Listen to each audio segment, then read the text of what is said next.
नमस्कार भक्तों, जय मां पद्मावती, जय गुरुदेव। हिंदू धर्म में एकादशी व्रत को विशेष महत्व प्राप्त है। जो भी लोग एकादशी का व्रत करते हैं उनके जीवन में सदा खुशहाली बनी रहती है और घर में सुख समृद्धि रहती है। वैसे तो लगभग हर साल में 24 एकादशी पड़ती हैं और इनके नाम और महत्व भी अलग अलग होते हैं, लेकिन सावन महीने में पड़ने वाली पुत्रदा एकादशी को बहुत ही लाभकारी बताया गया है।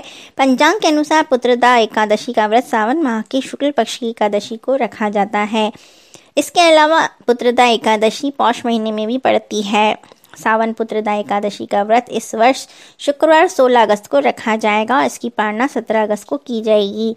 ऐसी मान्यता है कि विधि विधान से पुत्रदा एकादशी का व्रत पूजन करने से संतान प्राप्ति होती है और संतान सुख का आशीर्वाद प्राप्त होता है। इसलिए संतान की कामना रखने वाले व्यक्ति या दंपति को यह एकादशी का व्रत जरूर करना चाहिए। वहीं माताएं यदि इस व्रत को करती हैं तो इससे संतान का जीवन स्वस्थ और सुखी रहता है।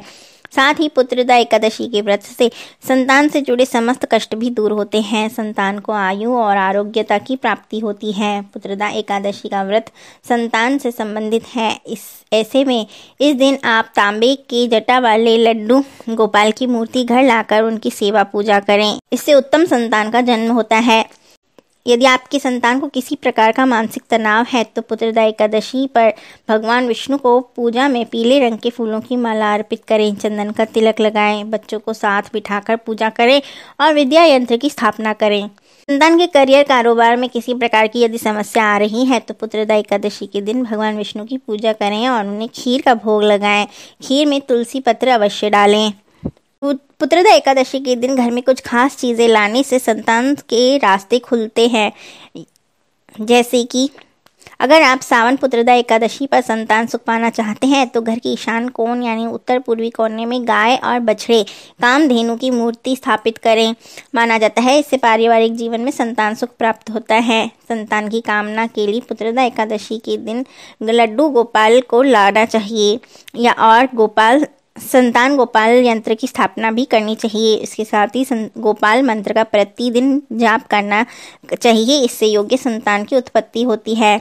यदि घर में कोई दोष हो तो संतान के विकास में जो भी बाधा बन रही है तो पुत्रदा एकादशी के दिन एक मोर पंख लाकर कान्हा जी के पास रख देना चाहिए। इससे ग्रह दोष दूर हो जाते हैं।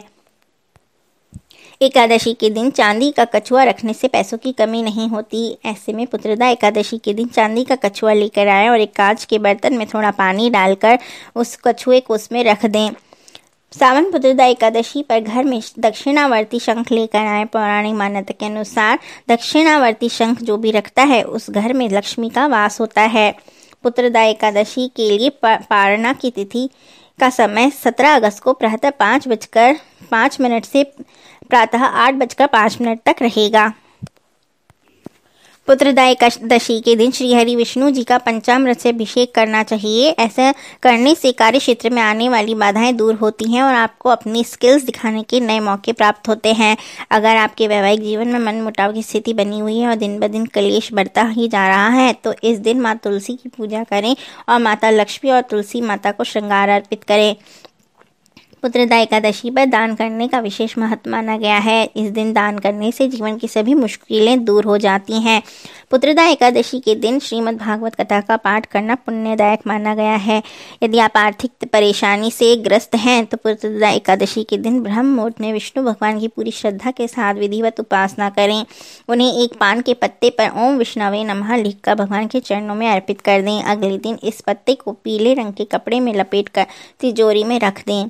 पुत्रदा एकादशी के दिन पीपल के पेड़ के नीचे घी का दीपक जलाने और परिक्रमा करने से भगवान विष्णु के साथ माँ लक्ष्मी का आशीर्वाद भी मिलता है। ऐसा करने से घर की दरिद्रता दूर हो जाती है।